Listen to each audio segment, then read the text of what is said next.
الحضور الكريم، أنا سعيد بأن أخاطب جمعكم اللي مختص بتقديم العون الإنساني للسودان. وطالما مقدمي العون الإنساني هم شركاء دوليين وشركاء إقليميين، فسوف أخاطبهم باللغة التي قد يفهمونها مباشرة. الأخوة الكرام، on behalf of the Sudan government, the government of the Republic of Sudan, it is with deep appreciation and resolute sense of partnership and purpose that I address this distinguished gathering that organized by منظمة رابطة الشعوب. I congratulate them for organizing these Sudanese initiatives to recognize the United Nations International National NGOs for the work in Sudan, in cooperation with the humanitarian aid and the Ministry of Foreign Affairs. So thank you for that. Your presence over here, your presence in Sudan, particularly during these profoundly challenging times, is a testament to enduring power of the humanitarian solidarity. I appreciate that one. And principled commitment to the welfare of the Sudanese people entirely. Ladies and gentlemen, I wish to formally commend the invaluable contributions you have rendered across our nation during tiring period. Your tireless efforts of delivering life-saving humanitarian assistance have provided a critical lifetime to millions of our needy and vulnerable Sudanese citizens. The government of Sudan takes cognizance of sacrifices, I repeat sacrifices, your personnel have made and wishes to place on records is sincere, careful gratitude for those lives and people. I equally, ladies and gentlemen, wish to commend the collaborative spirit that demonstrates through cooperative security arrangements established between your organizations and relevant national authorities. The dedicated efforts of HAC, the humanitarian organization, and the military and the Ministry of Foreign Affairs and the international cooperation in facilitating, coordinating, and streamlining the issuance of visas, entry visas, authorization, and operational permits for the international staff have been instrumental in enabling continued delivery of the humanitarian services to our people. We as a government recognize that this administrative cooperation that throughout was not without difficulty, reflects a shared instrumental commitment to ensuring the humanitarian operations process with equitable, legal, and clarity and predictability. Notwithstanding, ladies and gentlemen, the considerable progress that made, the government acknowledges in a spirit of constructive candor that there remain areas in which national authorities and the humanitarian community can do better.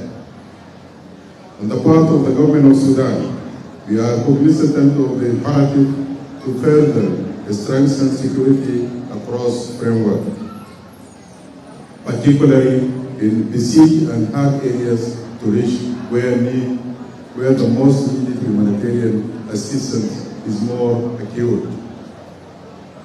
Ladies and gentlemen, we commit to intensifying engagement with all relevant security and civil authorities to facilitate safer and more predictable humanitarian corridors and to reinforcing the mechanism of civilian protection in active zones. We call upon the parties to reciprocate in kind. Ladies and gentlemen, to reciprocate in kind is strengthening coordination, enhancing transparency in operations, and ensuring that the humanitarian imperative is never subordinated to any consideration. I also, ladies and gentlemen, take this occasion to reaffirm in the most unequivocal terms the inviolability of Sudan's sovereignty and territorial integrity. I call upon all operating within our borders to respect unconditionally, to uphold without reservation the sovereignty of the Sudanese states as enshrined in international law, the United Nations Charter, and the foundational instrument of the African Union. The government of Sudan will international obligations, will charges of international obligations, and expect all stakeholders to engage with respect for the legal and constitutional order of the Republic of Sudan. My message to the international NGOs, I'm not seeing much of them around here, the UN organizations, the international NGOs. In this regard, the government of the Republic of Sudan formally calls upon organizations, international organizations and others to desist, underline desist from all any acts, omissions, conduct, statements that can be interpreted or misinterpreted, understood or misunderstood, construed or misconstrued as threatening, undermining, infringing upon a consideration of the sovereignty, territorial integrity, or political independence of the Republic of Sudan. I repeat this again, please. This must be adhered, this must be considered. The government of Sudan reserves all rights under domestic and international law to take the remedial measures as may be necessary, appropriate in response to any conduct found to be in contravention of the foregoing aspects. The Minister of the Foreign Affairs is here, and the message is very clear. This is a Sudanese government message. And it has to be clear. We need, yes, we need assistance, but we need assistance that respects the aspirations of the Sudanese, that respects us as Sudanese. Ladies and gentlemen, the government of Sudan remains formally committed to a productive, respectable, and principled partnership with the international NGOs and all the NGO community. It is prudent to mention the magnitude cost of the ongoing war, with massive external interference that aggravated the humanitarian situation in Sudan. Sure, the solution lies in stopping the war and ending the war, but that one, as we need in the process, we need a credible, valuable interlocutor to sit on the table. We don't need an incredible interlocutor or mediator. To this one, let me take a commission to the Berlin conference, the ongoing Berlin conference, that will be on the 15th of the coming months. It is an non-starter. It is a non-starter. It is against the Sudanese will and Sudanese aspirations. Sudanese political authority has to be taken.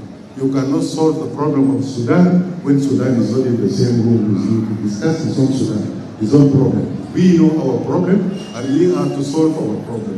This war is a Sudanese and it has to be addressed within the Sudanese framework, not by anything imposed to us. So you cannot imposition a solution to the Sudanese to implement it. We had over 40 agreements that have been signed, peacemakers from outside Sudan.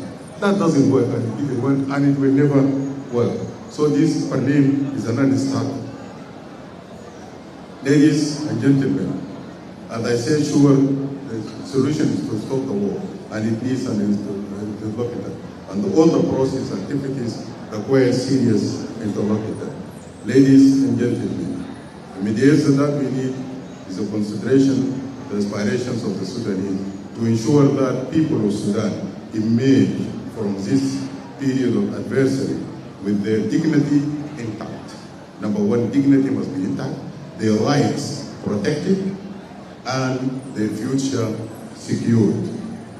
We count on you to continue commitment to work with us, to work with us as Sudanese, to serve the Sudanese people within the bounds of Sudan sovereignty and applicable law. I thank you all for this. Let me come to my brothers in Abyei who dance here. The message is clear. رسالتكم واضحة. ليس هنالك مشكلة ليس لها حل. نحن استلمنا الرسالة. أنا أتأكد أن هذه الرسالة قد تلقاها الأخ الرئيس سلفا ميادي والأخ الرئيس برهان، وهما الاثنين هيعملوا لمعالجة مشكلة أبيي. ليس هنالك مشكلة بدون خلاف. إذا أبيي كدون أجابين كدون أجابين أجين كراي solution. يا بيندا البرهان يا بيندو كير ميادي أبو ستو كيف إشانانو مشكلة كن المشكلة كن مشكلة هي أبيي أبو سول هي أبيي باني غوم باني دينكا غوم أبو سول President Kiir, President Burhan, وما يعني برهم to solve this problem. Thank you very much.